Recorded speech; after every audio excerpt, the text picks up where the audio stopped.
War never changes, and when it comes to beating a Call of Duty campaign without dying, that saying then takes on a more literal meaning. Nothing ever changes, it's just the same level over and over again. But when thinking about which Call of Duty to play next, there was one campaign that stood out to me. One out of all 21 that was so sickeningly difficult to permadeath that by law, a pre-warning would need to be issued to all viewers. Discretion is advised. This video is disturbing. Now, if you've clicked on this video, I'd likely wager that World at War on Veteran provided you with some form of childhood PTSD growing up. Whilst most Call of Duty games were remembered for their action-packed, hero-orientated storylines, World at War felt like you were playing a horror game. Even today, 15 years after its release, its chronically difficult Veteran campaign is largely remembered for two things: dying and grenades. Okay, maybe three things. But whilst a good death is its own reward, today's attempt at a YouTubing dishonourable discharge set out that there was only one lawful order that needed to be followed. Dying was now considered an act of treason.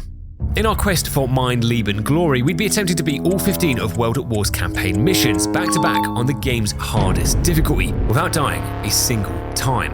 No checkpoints, no resets, and no second chances. If the sweet embrace of death was achieved, we'd be immediately court-martialed back to the main menu to start a fresh new game completely from scratch, which was an interesting concept considering dying seemed to be a mandatory part to playing through Veteran. You know a challenge is fucked up when you look forward to the next Resident Evil video. But undeterred, we entered the world of survival horror with only one objective in mind: survive the campaign at all costs, or I'd not die trying.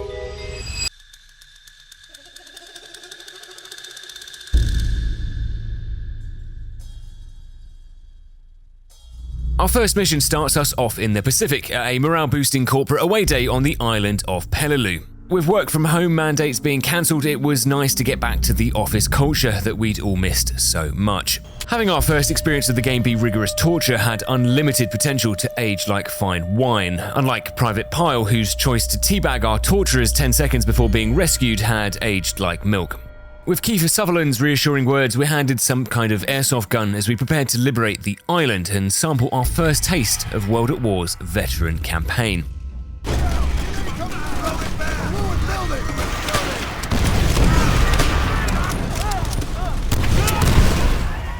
Well, Jesus. Dying at what was the earliest possible point you could get in the game was the most on-brand start imaginable. Unlike the Japanese, it was immediately apparent that Veteran took no prisoners, meaning the abuse at Fire Festival would be forced to continue.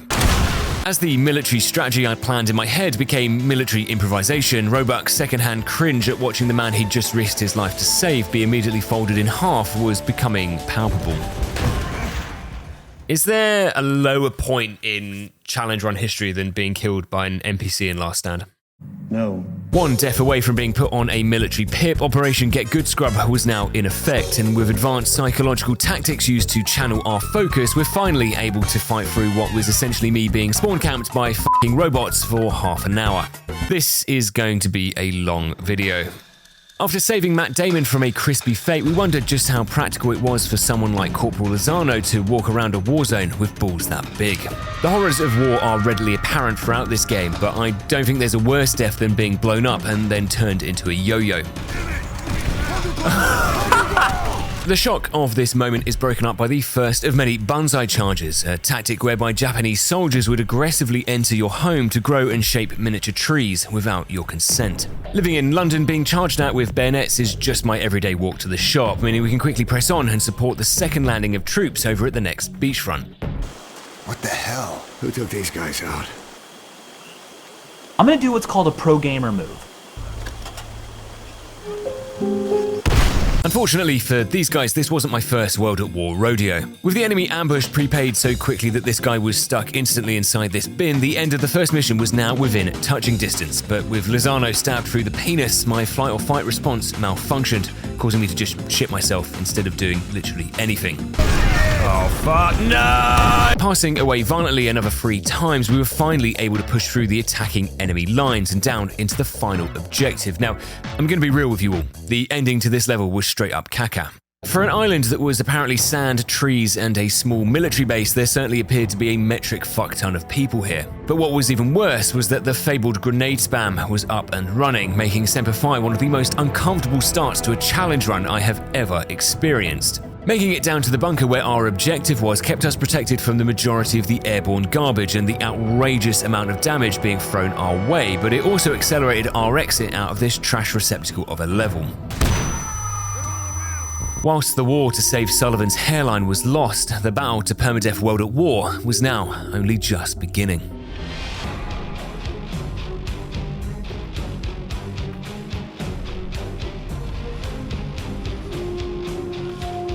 Despite the humbling realization that after all of that effort, we were only on mission 2, we arrive ready and eager to support the assault on White Beach. Perhaps the only thing more shocking than the unforgivable rates at which Sullivan's hairline was continuing to recede was the revelation that Roebuck was not even out of his 20s, more like 20 minutes away from looking like the spinach in the back of my fridge.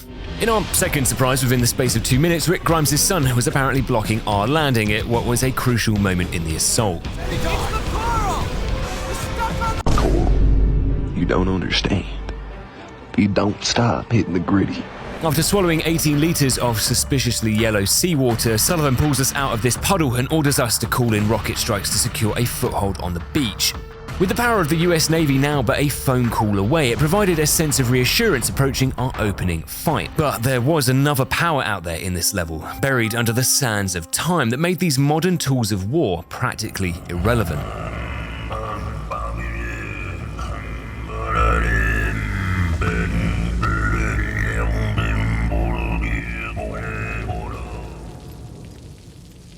For the remainder of the level, we'd now become Dr. Manhattan, power walking our way through the enemy defenses with Minority Report wall hacks and a phased plasma rifle in a 40-watt range. But as firepower was increasing exponentially, brainpower was significantly decreasing, leading to what can only be described as a common-sense flatline. Our cries out to Roebuck to revive us bro, I have ray gun, went unanswered, leaving us to file this one under particular low point. With a better understanding now of how high intensity energy weapons worked, we deemed it best to avoid full auto ray gun in buildings, which with these new rules we made quick work of the remainder of the level, arriving successfully and safely at the end of mission 2. But even with technological advancements beyond human comprehension in our hands, even they couldn't stop Sullivan from being sent back to Semper Fi himself. The man who'd insisted on bringing a shotgun to every single fight no matter the range died in our arms as his killer stood awkwardly over us. But hey, silver linings and all that. Big W's in chat for Roebuck for that instant promotion.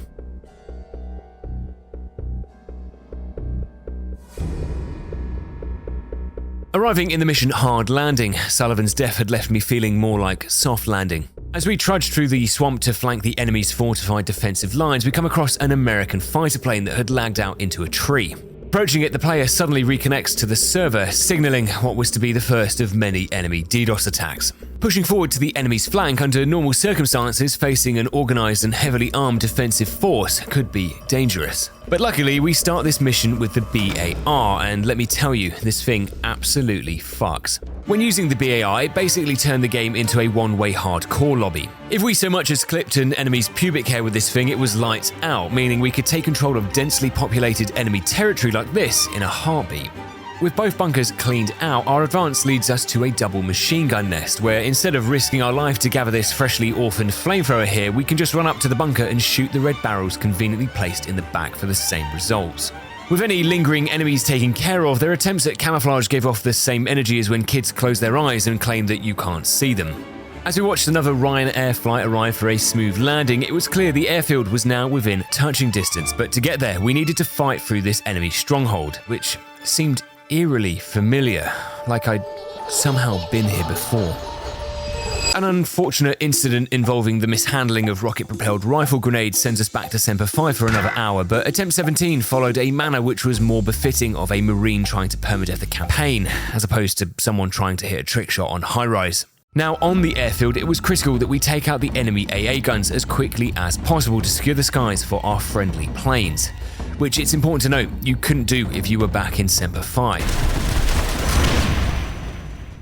It regrettably took 3 more deaths of being instantly vaporized at the airfield to finally realize that the enemy tanks were equipped with machine gun nipples, from which death can be infinitely and quickly dispatched to the player. What the fuck? To avoid this, we simply moved to engage the tanks from a side angle, giving us a much safer start to the siege of the airfield. But as we moved up incrementally, battling towards the enemy's defensive lines, World at War's campaign made you feel like you were never truly safe. Death felt like it could come for you at any time, like, say now. I'd always known the campaign was hard, but I'd never once imagined a situation where you could just spontaneously combust. If you were wondering what just happened, as I was at the time, we need to have a talk about grenades and AI. As we know, grenade spam is a never-ending conveyor belt of diarrhea throughout this game, but grenades once thrown have a 5-second fuse, which gives us the ability to throw grenades away before local saturation of our face is achieved. But sadly, the enemy AI can also do this, and if they choose to throw a grenade back to sender, then that fuse is about ready to blow directly in your face, and there is nothing on God's green earth that you can do to prevent that. It was the grenade equivalent of a checkmate. To combat this, when throwing grenades myself, I followed the etiquette of making sure mine were cooked ever so slightly to avoid a situation like this ever happening. But our friendly teammates not only threw grenades like fucking psychopaths, but they didn't care about the consequences of their digital actions. This was challenge run constipation. It had the potential to block us for days and proved one very depressing thing. You could do everything right in this game, but sometimes even that wasn't enough.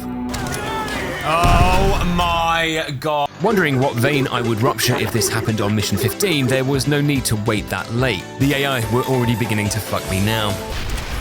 Apparently programmed by Hitler himself, this 15-year-old piece of programming had begun an accelerated troll campaign against me. If they weren't throwing me out of my cover or sitting on top of me to lodge me in place between their reversing dump trucks, then total fucking arseholes like Private Grant here were providing covering fire by shooting me in the back of the head with rocket launchers. Who needs enemies when you have friends like this? Even when we did somehow take the airfield and reach the end of the level, the AI had already secretly set in motion their own Night of the Long Knives that had killed my attempt 20 minutes ago. The end of the level just wouldn't start. Roebuck and this guy just stood here for 10 minutes in some kind of spice-induced daze. Wondering what I was missing, I consulted fellow misery enjoyers online who surmised that a fellow AI character was probably stuck somewhere in the level, preventing this trigger from taking place. And oh boy, was somebody stuck.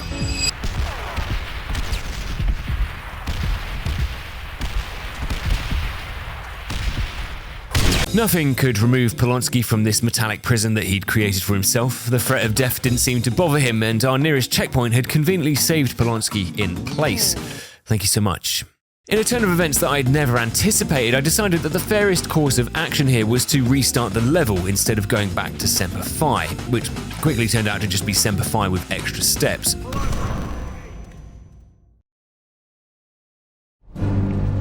You could not live with your own failure. Where did that bring you? Back to me. F***ing Polonsky. Day 1 of our attempts ended exactly as you'd probably have expected it to. The added revelation of the AI's undefined allegiance and the ability for us to just disappear from the game at a moment's notice had left me feeling concerned for this challenge's future. That night, however, I felt optimistic, confident even that Day 2 would yield better results.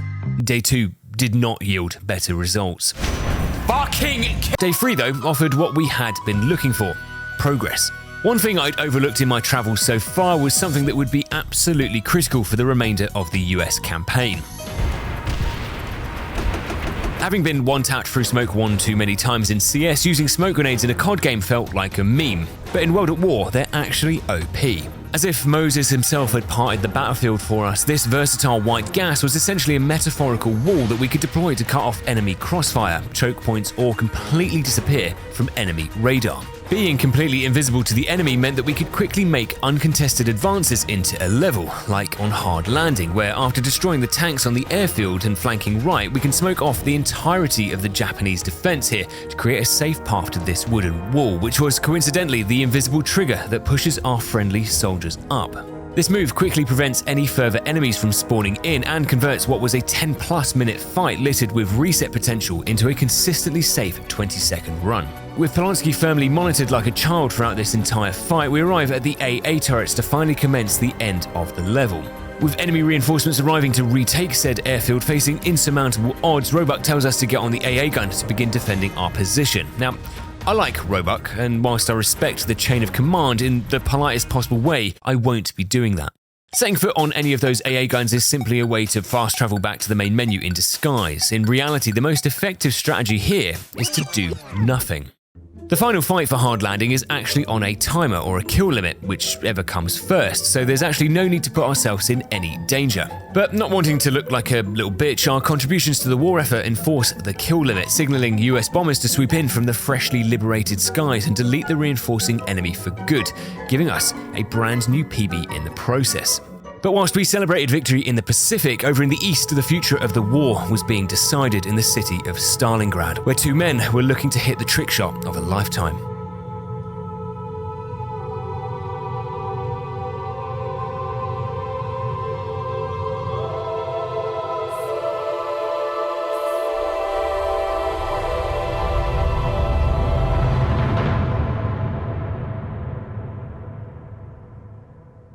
The Enemy at the Gates multiverse opens to the aftermath of Order 66, where we team up with Sergeant Victor Reznov, who I assumed was real, as we follow his relentless hunt for Lieutenant General Heinrich Amsel, the man responsible for the reprehensible war crimes occurring in Stalingrad, including but not limited to the raising of Freddo prices to £1. Truly reprehensible evil. With Reznov's masturbating hand out of action, he entrusts the task of assassinating Amsel to us. Shoot now! Again! Excellent aim. With the general nowhere to be seen, we continue to track his movement through the streets of Stalingrad, looking for that opportune moment to strike. However, this fateful path had put us on a collision course with what was quite possibly the last thing anybody on a permadeath run ever wants to encounter. A German sniper across the river had acquired us in his sights. Not only did he have the drop on us, but having Stopping Power Pro meant that all of his shots were a one-hit kill, which, let me tell you, was full-blown arse cheeks. Okay then. Just go fuck myself. Failing pretty much everything about this fight, I wasn't going to be taking the entirety of the blame for my second attempt. Stay focused. Third floor, left side.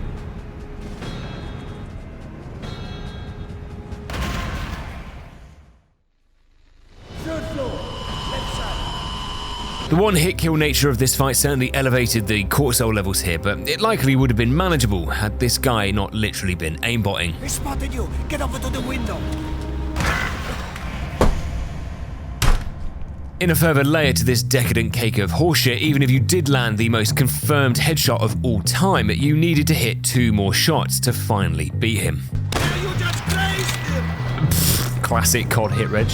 After giving FaZe Friedrichs the finishing clips to his montage a few deaths later, and we get another shot at Quick Scope Redemption. The quick scope battle that ensued inside this Stalingrad Tesco Express probably wasn't going to win us any calls from FaZe Clan, but after humiliating ourselves for the past 3 attempts, we take those. Good hunting. But we had no time for celebratory vodka shots. The Germans were hot on our heels as they began making our heels hot downstairs. Reznov tells us to hold our breath as the building goes up in flames around us, but it smelt more like he'd just farted in our slipstream and was trying to cover it up. Regardless of the question of whoever had smelt it could potentially have dealt it, mere seconds later I was left feeling as though I wanted to hold my breath indefinitely. What the fuck? Getting some therapeutic ASMR personal attention on Little Resistance to avoid some therapeutic ASMR smashing of my numpad, it became apparent that if we wanted to stand any chance of not playing the opening 2 levels forever, we needed to at least maintain an IQ above room temperature mayonnaise. Now, thinking outside of the box on attempt 33, when we returned to Vendetta, whilst we could continue this cringe 1v1 quickscope lobby, there was an alternative option. Cheating.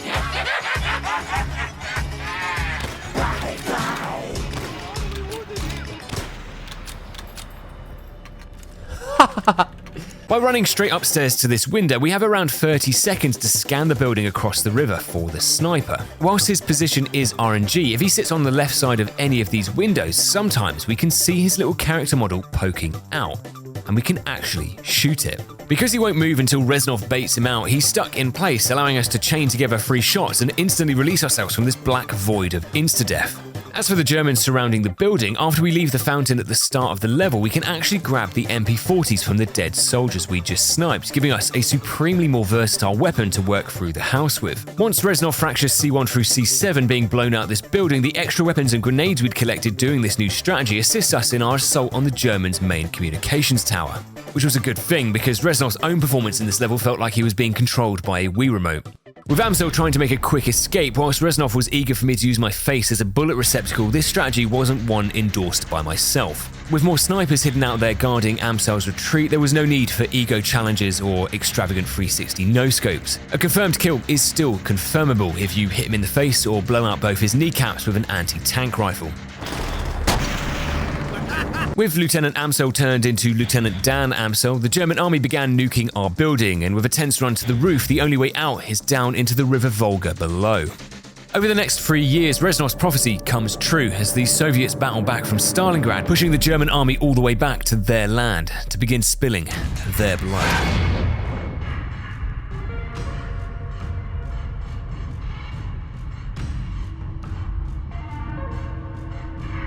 After waking up at Prince Harry's birthday party like Russian Jesus out of the smoke, in walked Reznov alongside his head of wartime HR, Chernov, who seemed to just want to spend the entire war permanently judging us. I still, to this day, do not know what his problem is. As the Battle of the Silo Heights begins, we get our first taste of proper battle with the Germans of Germany, where with the lower river secured, for the first time in the game, we're offered a choice of paths. We can either take the right path or the left path. Not that inspiring, but this happens several times throughout the game, and whilst they were both usually balanced somewhat in how shit they were, on this occasion the strategy we'd mapped out synergized well with the right path. Which, as we began our fight up the hill, I thought to myself, if I had a Deutschmark for every time I died at this exact location, in this exact same way, I'd have 2 Deutschmarks, which granted isn't a lot, but it's pretty fucked up that it happened twice. After being released into the atmosphere 6 more times, returning to this hill, it was, for once, surprisingly grenadeless, but still offered moments that I would class as not chill. Truly, the place I feared most about this level were these trenches. It was like a militarized Oktoberfest down there. An entire battalion of enemy forces had dug themselves in around some of the jankiest pixels of level design in all of gaming history. Oh my god, I'm stuck! I had no idea why these guys felt the need to make this so difficult on just Mission 5.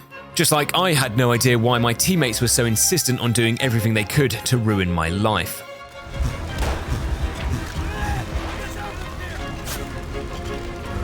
No! There's no way. That AI picked up that grenade and instead of throwing it away, he threw it at me. At this point, we might as well call this the Bonnie Blue Challenge, because I am getting constantly fucked. Accelerating through the attempts at an alarming rate, our eventual tactic was to move through the trenches like we were playing some kind of World War II version of Ready or Not. Using this bunker as a proverbial Resident Evil save room, we pushed to take control of the German spawn point under this bridge. There wasn't a shortage of scary things in this game, but I'll tell you, nothing put the fear of God in you more than seeing the turret of a Tiger tank move slowly towards you. Whilst in this universe this wasn't a one-shot, but somehow this was, I wasn't arguing. We take those, and with 24 of our 9 lives used up, we focused on eliminating the 3 tanks in this area before battling through the German spinbotters hiding in these wheat fields. The wheat may be whole grain, but this was a whole lot of bullshit. With the wheat separated from the chaff and these guys evicted out of their townhouse, we scrapped the reinforcing tanks to clear a free path through to the final enemy encampment. With Reznov continuing to shit on Chernov for being a little bitch, I thought that by being a hardcore Soviet and opting out of the tank ride, I'd bought myself some goodwill. Well, no. Semper actually means always faithful, and I was faithful to always replaying this level. Hard landing was showing us the meaning of hard as we get stuck there in a fugue state for 3 hours, but what was hurting more than realizing that I was actually shit was being forced to live through Sullivan's death over and over again. We tried everything to save Sullivan here, but the very fabric of this timeline was set. Sullivan knew that his death was necessary for the continuation of this storyline, just like how I knew dying to grenades was necessary for mine. Oh my god. Having caused Roebuck to rupture his aneurysm from having to constantly repeat this level, Tanks! Call in another rocket strike! Now! What now, Sarge? Secure. to ensure we didn't prematurely rupture ours, arriving back at the camp several hours later, we'd come prepared. With additional Panzerschrecks to preemptively destroy the towers, we safely entered the base to begin our final assault. By waiting here at the opening of the camp, we can destroy both of the reinforcing troop transports to drastically reduce the number of enemies in the area before pushing right around this truck. Before pushing to the right and destroying this truck first before doing anything else. With us moving right and Reznov left, the remaining forces were pincered, cleansing the first area of their bad juju before dealing another unrecoverable blow to their reinforcements. Entering the final section, the trigger to the end of the level can be achieved by making it to this building, which was no more than 10 steps away. But there was a surprise waiting for us that I did not see coming. I'm dying. Help me. Whilst we had no such grenade-orientated problems on our return 2 hours later, this time the Germans inexplicably held this hill for what felt like years. Every time we made one step forward, the Germans were forcing us back 25 steps. Eventually, my crippling impatience had momentarily overwritten my stringent cautiousness, but on this occasion, a hefty helping of Regretamin was avoided. Every step we take brings us closer to Berlin, closer to victory, closer to revenge. Yeah, that's a good speech, to be fair. It was now time to return to the US campaign, which filled me with an overwhelming sense of dread. The Russian campaign had felt very much like original COD, very glory-driven, standard fighting scenarios against what would be classed as a conventional enemy, but the US campaign felt like we were voluntarily returning to a Saw game. And Burn 'em Out was the very embodiment of that feeling.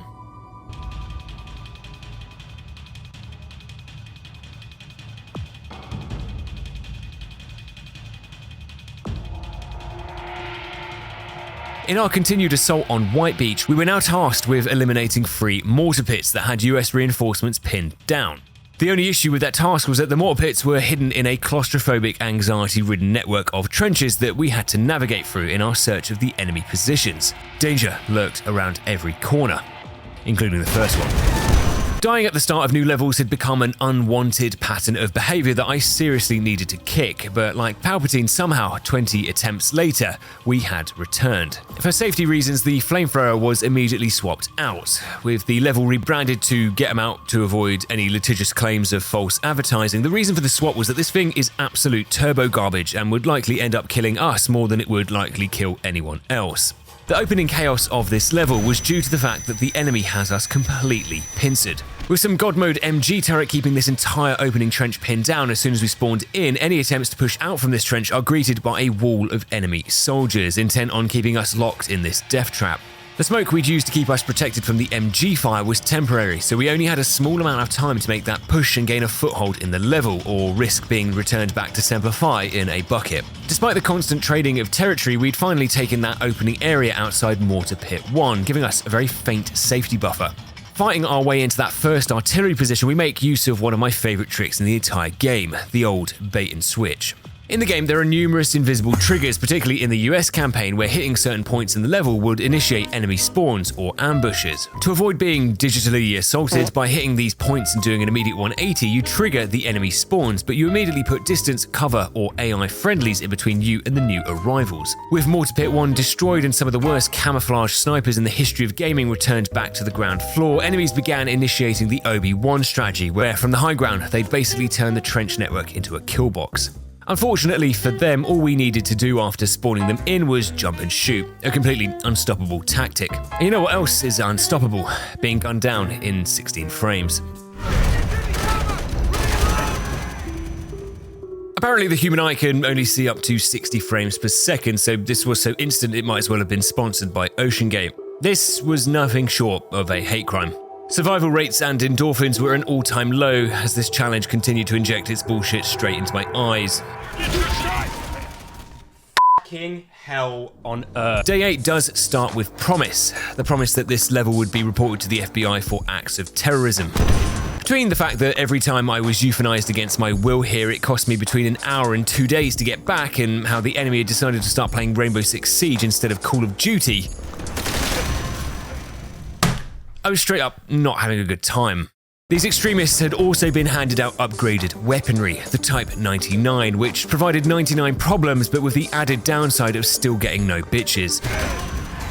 The further you got into the level, the more Type 99s you began to see, and whilst they say the pain will pass and that time will heal all wounds, this pain was passing like a kidney stone. There was a reason the Battle of Peleliu was codenamed Operation Stalemate. It just seemed that I'd taken on this codename as more of a lifestyle choice instead. But suddenly, in between committing GBH to my keyboard, I had a moment of clarity that had previously been blinded by my inconsolable rage. After turbo peaking this AI so fast we probably made him force quit to the desktop, the game had clearly anticipated a moron such as myself trying to brute force their way through the remainder of this level.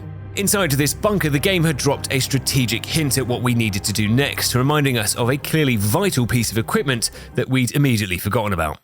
Instead of receiving the usual Type 99 sponsored pegging we'd become accustomed to, the smoke cuts off all of their vantage points both up on the trenches and inside the cave system. They were completely blind, leaving us to just pick them off one by one as we continued to hotbox the entire level until we reached the final mortar pit. Instead of putting ourselves in any danger, we opted instead to use our slightly gross amount of hours in CS to line up nades onto Bomb Site 3, giving us a free and less stressful exit out of what had become our proverbial prison for the past 2 days, he says without a hint of irony, thinking that I wouldn't be back here in literally 5 minutes.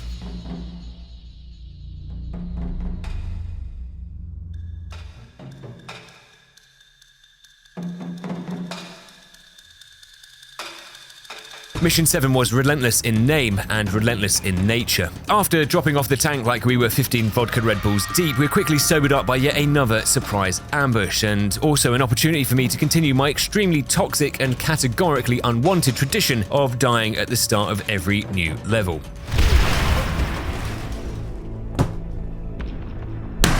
The first casualties of war are often the innocent, and with my Steam profile becoming a graveyard of rage-induced screenshots, overall challenge enjoyment was now in negative equity. Semper Fi felt like a COD STD, I couldn't get rid of it, and it was giving me testicular pain. Despite for the most part remaining emotionally unaffected by this campaign of bullshit, sometimes to make an omelette you have to smash a few keyboards. Returning to Relentless a full 24 hours later, tensions still remained high. No! I felt like I was quite tightly strung, but it certainly wasn't without good reason.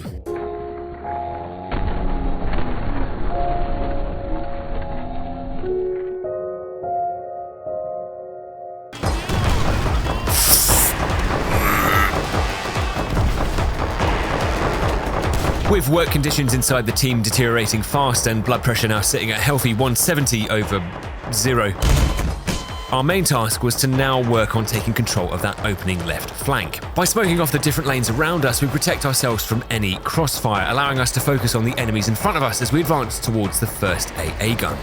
Now, approaching the second AA gun, as with any FPS game, getting access to a bolt-action sniper rifle provided a series of distinct benefits, most notably of which was a 125% increase to how fucking cool you looked.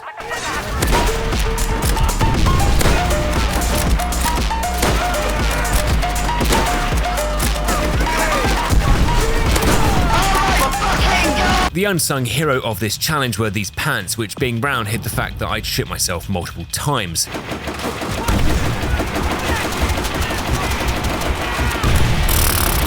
Jesus. Like some kind of poo version of Deadpool, we pressed on with the elite combo of the Springfield and Browning leading the way as we destroyed the second artillery installation.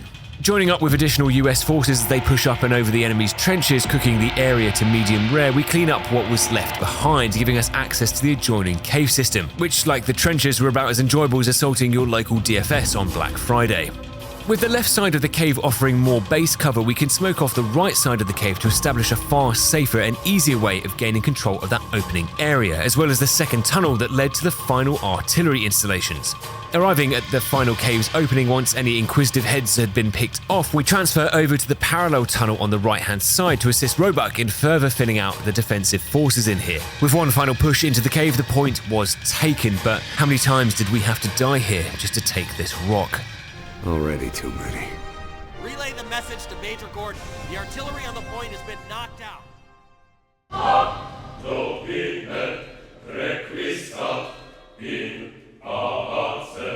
Blood and Iron returns us to the Soviet campaign, but in a different change of pace. This was the first of 2 vehicle missions in the campaign, where with the Russians we take control of a tank, continuing our assault of the Silo Heights. Whilst the tank gave an illusion of safety, rest assured it is still very possible to die in this mission.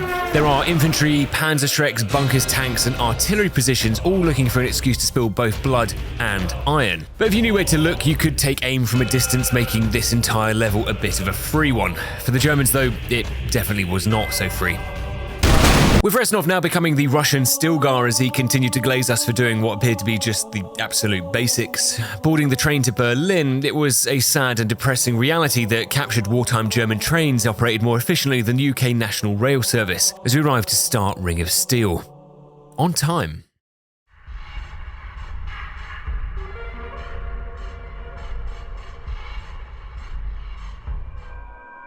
Conveniently, a ring of steel is what I had right now. As we encircled the capital, this was now the farthest away from home we had ever been, and the tone of our challenge had suddenly got very serious. Almost as serious as I was when I say this game is complete and utter bullshit.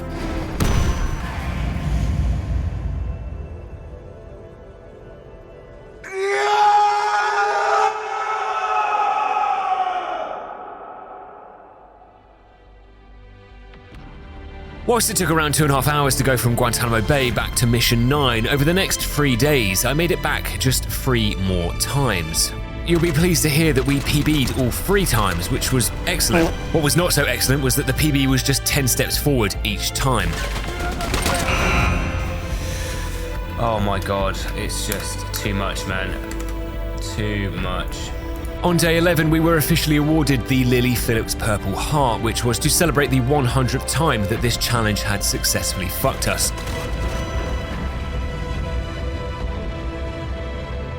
It was around this time that it had occurred to me. Perhaps veteran permadeath was a scientifically impossible equation, one that was never meant to be solved.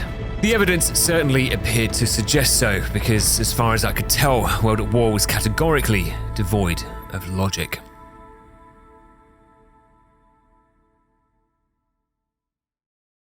After staring into the ceiling in some kind of rage-induced paralysis for half the night on day 12, I'd come to the conclusion that whilst the game had clearly been designed by a bunch of chronic masturbators, I was in fact part of the problem. Silly, unnecessary deaths, a questionable attitude, a potential drinking problem, and punching my only keyboard to the point where it now identified as a Y keyboard, these were all contributing to my less than adequate performance. We needed a suitable playstyle that matched the seriousness of what was at stake here. So that's exactly what I went about creating on day 12. Back to the drawing board, the first step to bringing order and balance to the network of diarrhea that was Veteran was to go back to basics with some campaign housekeeping. I decided that my teammates' weapons were better served in my hands as we began cannibalizing them to supplement our ammo needs alongside running an Axis secondary which basically gave us an almost unlimited supply of ammo. Despite increasing unexplained combat accidents by 200%, we were making positive decreases in the amount of early game deaths. With smoke grenades implemented more regularly and efficiently, the lean feature used to clear corners like a massive fucking tryhard, and refining our movement to become smoother and less chaotic, we were making progress. We even introduced the Smash It Out campaign, where we reaffirmed our commitment to creating a workplace for keyboards that was free from abuse and violence.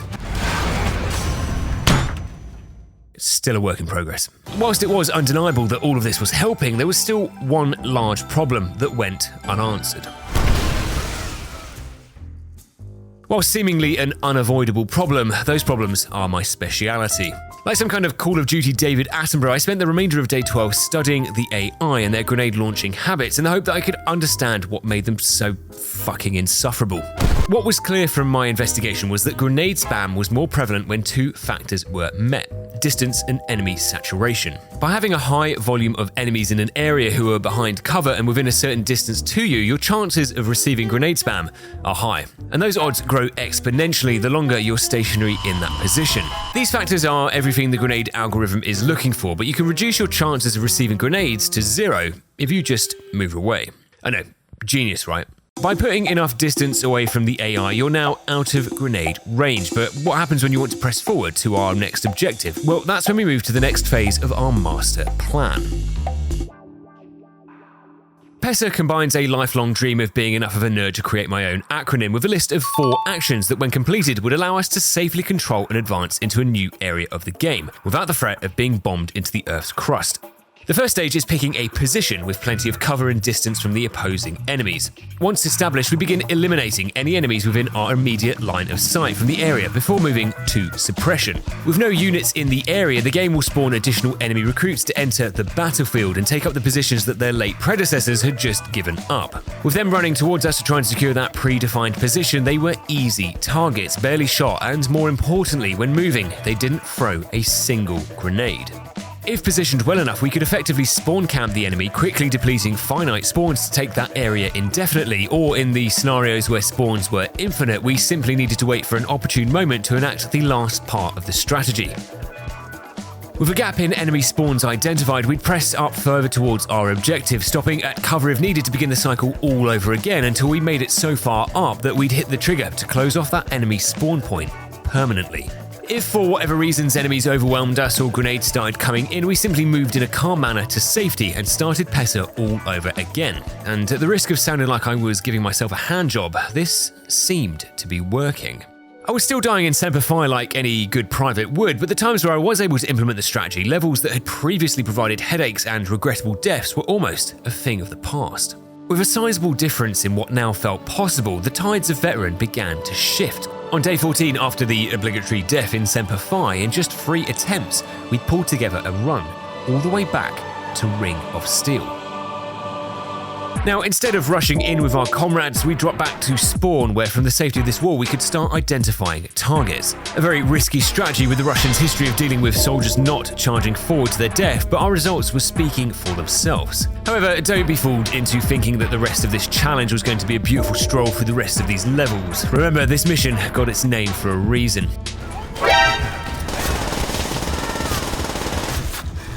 Fucking Nazis, man. Thankfully, drop-shotting AI isn't illegal. It's just frowned upon. With the collective tension from all the keyboards in the house released, we continued to assist the main assault on the German building at the top of the street from such a distance away that we may as well have been classed as working remotely. Entering the newly liberated building, Chernov nearly blows a blood vessel at the amount of war crimes he was witnessing as we began gearing up for the fight to control the asylum. This time, jumping up on top of this wall gives us a great vantage point all the way down the street, whilst the buildings on the right shielded our advance forward. When the asylum machine gun spawns in, we have a moment of existential panic, but the gallantry and bravery this doorway showed that day will never be forgotten.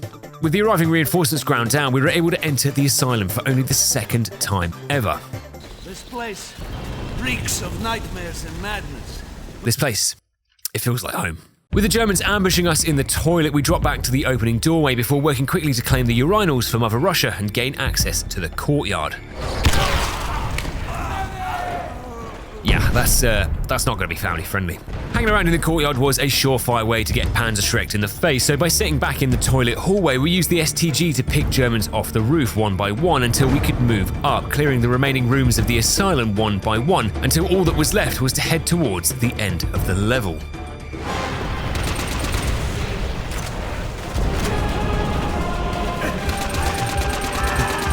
I swear, if I make it out of this game without having a pulmonary embolism, I'll be very impressed.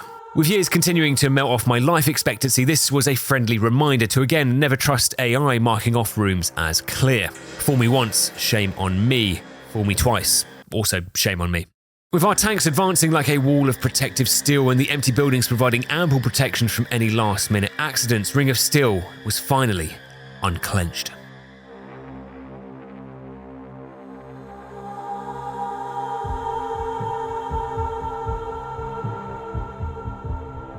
14 days of mental turmoil had finally moved our proverbial chess piece up to eviction. The mission starts as it always does, with Chernov complaining about war crimes being committed as we committed more war crimes for Chernov to complain about. The opening of eviction forces us immediately back into CQC as we fight through a series of buildings and tight hallways in search of joining the rest of the Red Army mobilizing down at street level.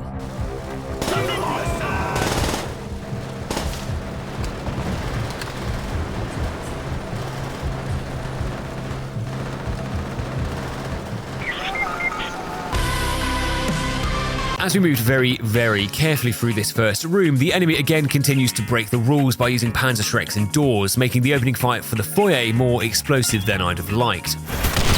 With street level just one room away, we crawl through the fire and engage the final enemy squadron stationed inside this building, who had resorted to blasting out copyright music in the hope of trying to DMCA the channel.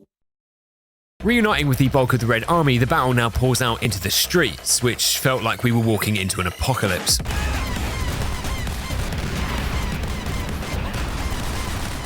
With the rain, smoke and explosions, you could barely see the enemy soldiers littered amongst the tanks and debris. Despite the personification of death raging on around us, over on the right-hand side of the street, you're actually provided with the perfect path towards the end of this segment. Not only are you protected from the German-controlled building here, but you have ample cover to advance incrementally forward, and also backwards if needed. With 3 hours of progress almost being switched off at the mains, the right side of the level continues to give us the perfect cover from the defending enemy soldiers as they're pushed all the way to the end of the street and to their inevitable end. With mercy shown to the surrendering soldiers, I wondered whether Chernov had a point. Maybe I do have a problem. But before I had time to reflect on my potentially serial killer behavior, an unexpected airstrike forces us down into the subway system below Berlin's streets. Entering the subway, it was a taste of home, full of people, a constant smell of feet, and with no trains moving, if I closed my eyes, it was like I was back on the London Underground. Reminiscing aside, jiggle and crouch peeking all of our corners was basically like having wall hacks, and by taking safer detours around the adjoining offices when needed, we could unleash the PPSH and its illegal rate of fire on anyone who was stupid enough to stand in our way. Fight the darkness!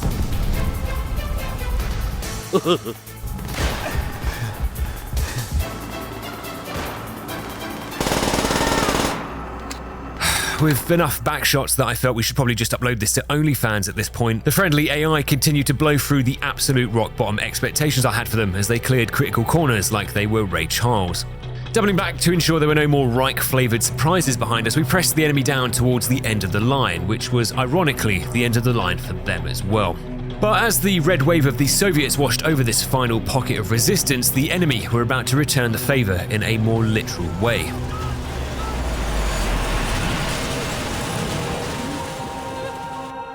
Leaving the Soviet campaign to an uncertain fate, it was time to rejoin the Americans as they embarked on their own vehicle mission.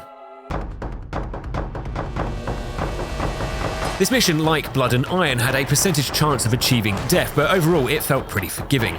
Really, the only thing you were in danger of here was throwing it down too hard and giving yourself whiplash, because goddamn does this track go hard.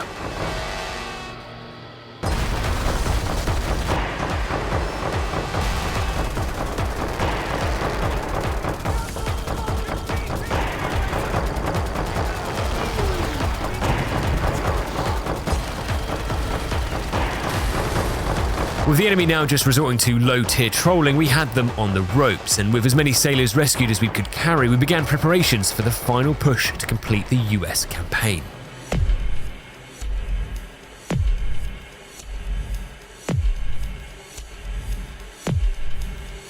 Blowtorch and Corkscrew's level design was a reflection of how both the US Marines and myself were feeling here. Tired, a looming sense of dread, and acute acid reflux from that Taco Bell breakfast. Whilst we were only 4 missions away from victory, these final 4 were going to feel as though they lasted a lifetime. Arriving in the new territory of Okinawa, whilst we had several dangerous areas to try and overcome, having left White Beach, we were able to finally move on from butchering the pronunciation of Pillaloo. Whilst the flamethrower we'd been assigned would be traded out the first opportunity we got, it did serve a purpose here at the start of the level, as a gardening tool.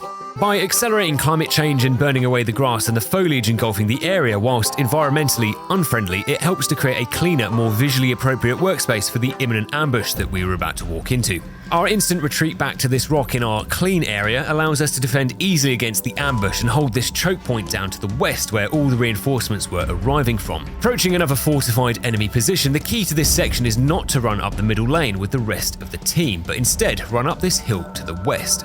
By immediately taking up a position by this fence and aiming here, all of the enemy soldiers running down to meet us filter through this single choke point, creating a digital massacre. With no enemy unit able to get a foothold on the surrounding area, the entirety of the hill was now ours. With a careful push around to the right flank, the machine gun's nest was held down and any advancing soldiers from the cave system were immediately repelled. Once at the waterfall, we were assigned our new objective, to destroy 3 fortified bunkers located on our route up ahead. Now, whereas the expectation from the enemy was for me to push on into the level like a normal person, I personally prefer to push into the level like a complete psychopath.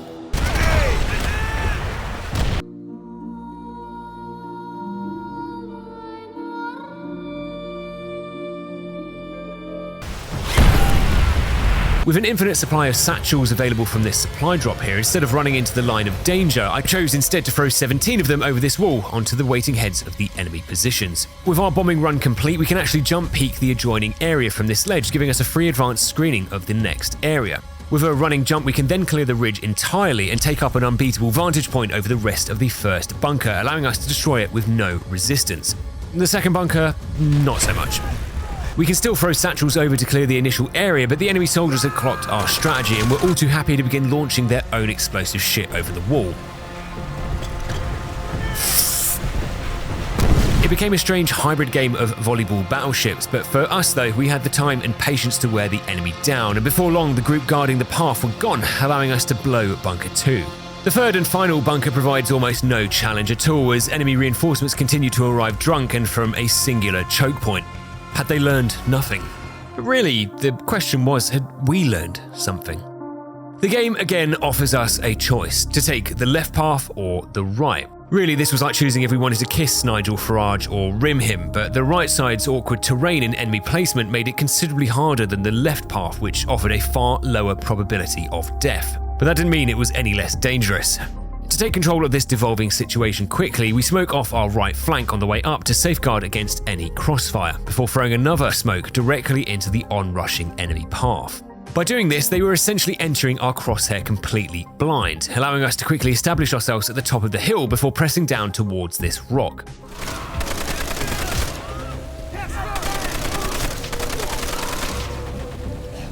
With the infinite spawn point now closed off, we're able to continue the fight around the tunnel system below the stronghold at a more reputable pace. With the welcome party welcomed, we'd now need to clear this place floor by floor in our fight to the roof where the mortar team were waiting, but trust me when I say this place was the 10th circle of hell.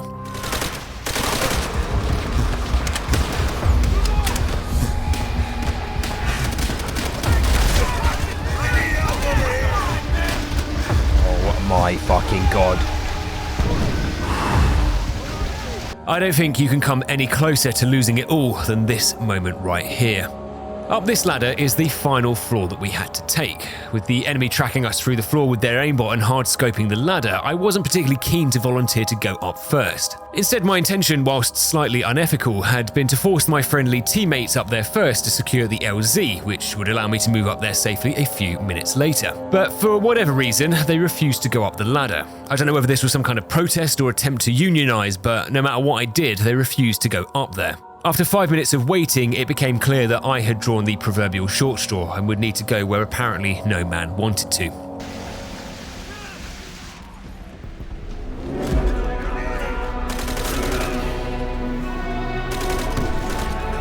I don't know what would have happened if I died here, but I guess no harm, some foul.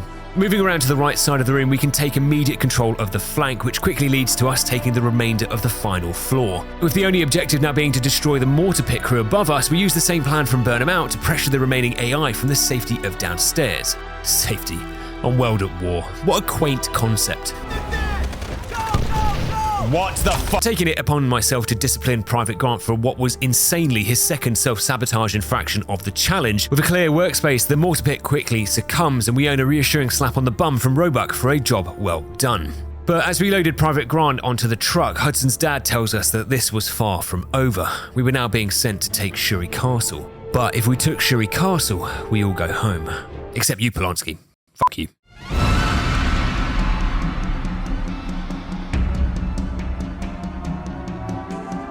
Breaking Point, a level so aptly named that it couldn't have been written better, starts us off outside Shuri Castle's grounds waiting for a supply drop. With weapons and ammo secured, the assault is kicked off with, oh wow, what a surprise, another ambush.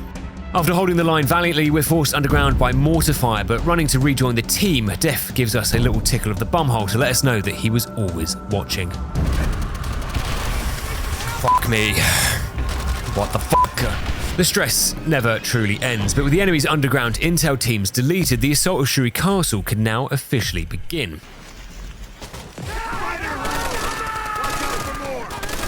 Whilst we're caught with our pants down, our choice of one specific weapon was now providing those stat buffs that we so desperately needed this late in the game.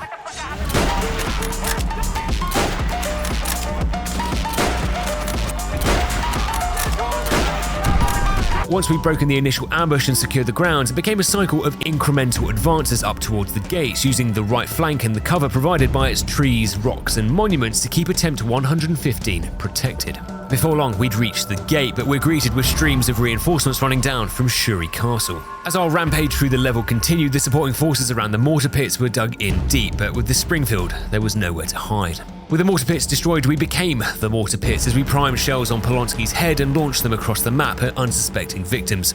Up next was the courtyard, which was an area that had the potential to quickly become a death trap. Full of crossfire, hiding spots and ambush potential, we needed to be careful. Which, as we began the fight, I had to say I really appreciated this as the moment Polonsky chose to sit on top of my head and pin me in this corner. Oh my god, you've got to be kidding me. Whilst at the time of throwing this grenade, I felt immensely confident that I'd get the desired effect of Polonsky moving. Reviewing the footage, this could have ended so badly. Anyways, aside from our so-called colleagues still being terrorists, the way to handle the courtyard was to smoke it off into sizable chunks and tackle it piece by piece. By doing so, we also stem any crossfire from the left side Roebuck was fighting through, allowing us to put all the focus into the enemies in front of us. With plenty of cover, the clearance of the courtyard takes little more than a few minutes, and once inside, we can now take the fight to the enemy. With holding down Mouse 1 on the Browning being some of the most therapeutic alternative medicines that money couldn't buy, we forced our way through the main building and down into the one thing that the US campaign can apparently never get enough of: more tunnels. The Browning's high capacity ensures we could liquidate anything that walks around any corner, and even the slightest whiff of danger, we immediately pulled back to a safer distance and let the Call of Duty pan simmer down. With the exit out of the tunnel system located, we arrived back on the surface where, in the shadows of Shuri Castle, we were forced to make the final, most important choice of the US campaign. Using my previous experience in Resident Evil 7, I made sure to let Mia die. Sorry, Polonsky, but the Lannisters send their regards. With Jigsaw's campaign nearly over, the Japanese embark on their final assault as Roebuck attempts to repel the enemy with weaponized verbal diarrhea because, Jesus, does this man not stop yapping. You fucking animals! Our immediate surrounding area felt as safe as hiding behind creme caramel, but hiding out for just a few minutes or so gives us the ability to call in a bombing run to destroy these two buildings. You hear that? Go in the flames! Throw them all to hell! Grenades began to block out the sun, and the enemies were endlessly charging our position, intent on thrusting their bayonets up my exposed arsehole. But no matter what they threw at us, it simply wasn't enough. For all that Attempt 115 had thrown at me, this had been my calmest, most secure run to date. Okay, maybe not, but with more cans of Roebuck's weaponized farts deployed, we keep the enemy blind to our position and cut off as the final two bombing runs hit Shuri Castle to the east.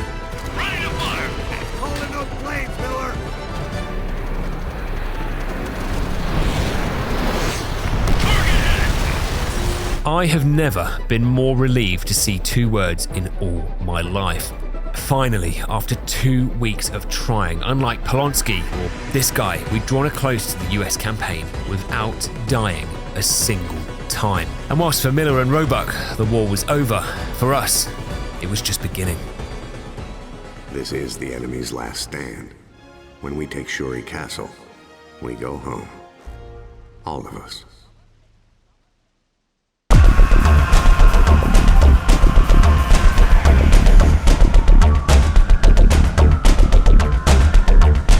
Returning back to Germany, we rejoined the Soviets who, unable to locate Hitler's meth dealer, had instead settled for taking control of the Reich. Having survived the metro-sized waterboarding attempt, we were woken by Reznov giving us mouth-to-mouth. Yeah, Reznov, I'm awake. I have been awake for an uncomfortably long time. Before we could take on the most feared area of the game, we first had to take the Stun Lake Hotel. The Germans were dug in deep and on every floor, but with our newly acquired FG, we were able to pick apart gaps in the German defences from a distance that was verifiably grenade safe. Whilst it was a slow process, it was a safe process. Any sounds of grenades landing around us were calmly walked away from until we had finally breached the hotel entrance. Additional infantry arrived from the adjoining library, but pulling back, we again embark on a slow and careful process of elimination. With the Nazis apparently more interested in burning books than using them for cover, the library and hotel were now under Soviet control. And now, nearly 4.5 hours in, came the biggest test of this challenge.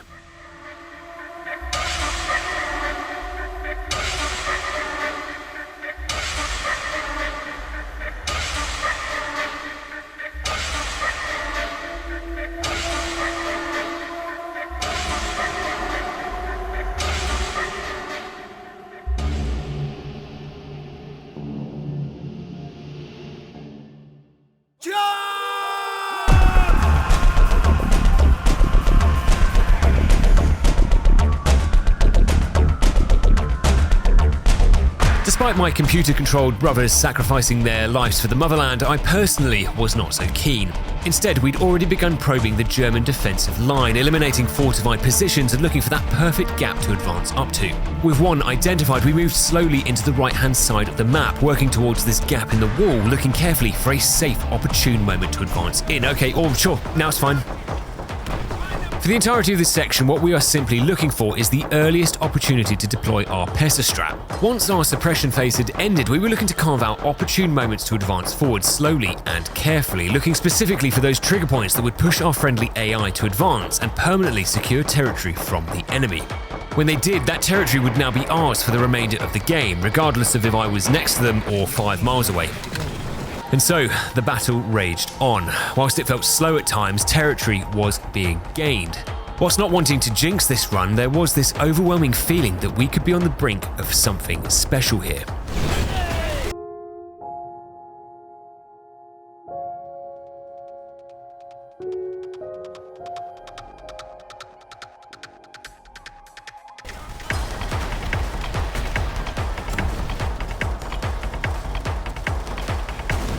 Drenched in sweat from how much of a tryhard I was being, despite being one grenade indicator away from death, what kept me calm was knowing that the start to these areas was always the toughest to secure. With our sights now set on taking the area around the statue, we have to overcome multiple spawn points the enemy has into this supporting area. However, they're all funneled down towards a single choke point again, which upon repositioning to the left side of the map, we were able to keep under tight control, waiting for our moment to advance.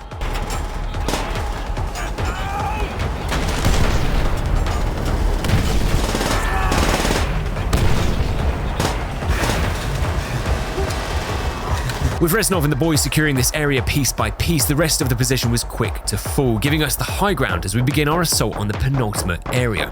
We probed and picked at the enemy defenses looking for our entry spot, which they weren't exactly happy about. Eventually, the route that made the most sense was going underneath the statue and pressing the right flank of the map from here. We'd have ample cover and a fairly well-protected route around this building to the Reichstag steps. Whilst it was the safest strategy in principle, as always with this cursed game, anything is possible.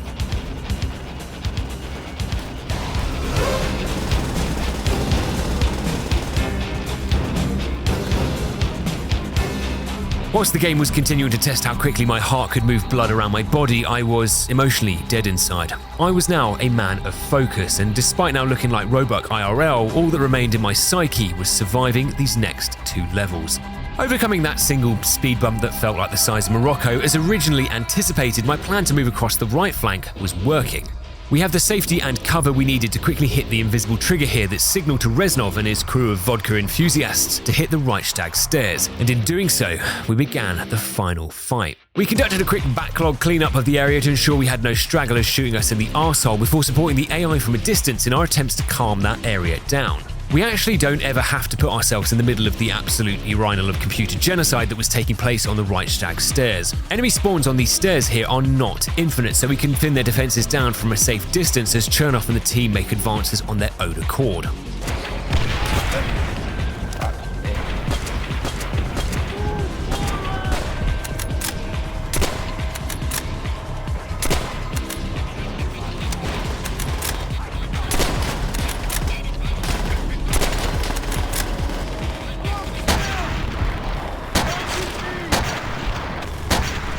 As As the PTRS dismembered the last remaining pockets of resistance, Chernov was reminded that playing Capture the Flag was a game mode that required skill and finesse. I don't mean to be a dick, but we literally told you so. Like, so many times. I'm sorry that you died. With Chernov given an extremely violent tan, Reznov steals his wallet as we prepared to put the final stake through the heart of the Reich. Just one more mission away from victory.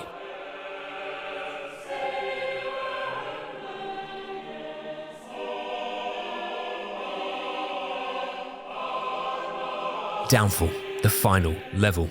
Victory or defeat now rested on a coin flip. Many seasoned veterans of the game probably believe that the heart of the Reich was the hardest level, but let me tell you something. Trying to break into the Reichstag's main hall felt like we were trying to get through a doorway guarded by Pepe.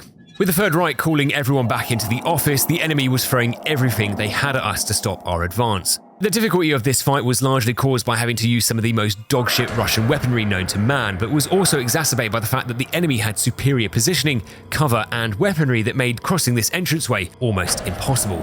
Every time we thought we might be making progress, German grenades forced us back and followed up with shots that appeared to be coming from absolutely nowhere.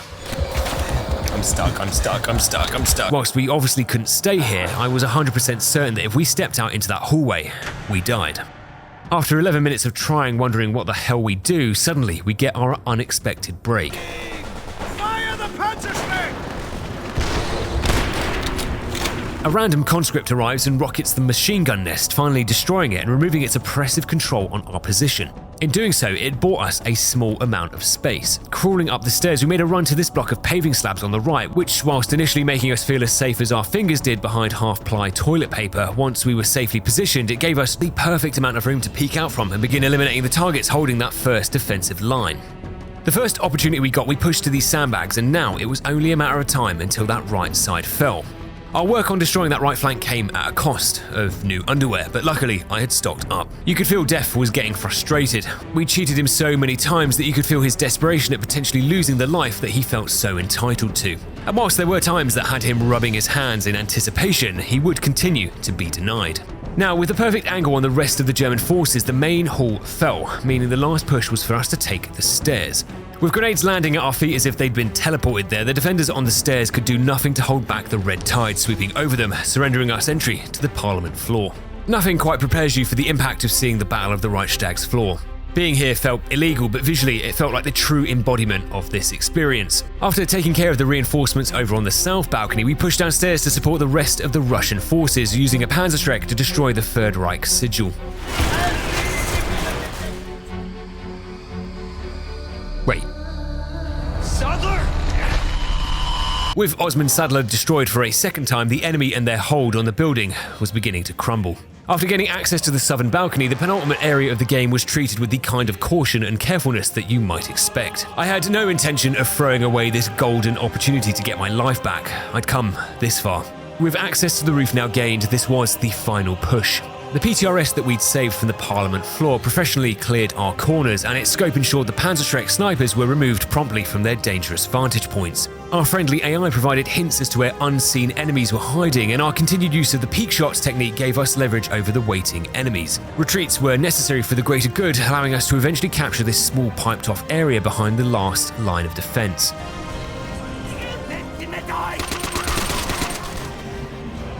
In here, we can initiate the second and final fight without setting foot into the danger zone outside these walls. That implies there wasn't danger in here, which is categorically untrue, but from back here there was nothing the Germans could do to stop us. And with one final push, the roof was cleared and the flag was now within touching distance.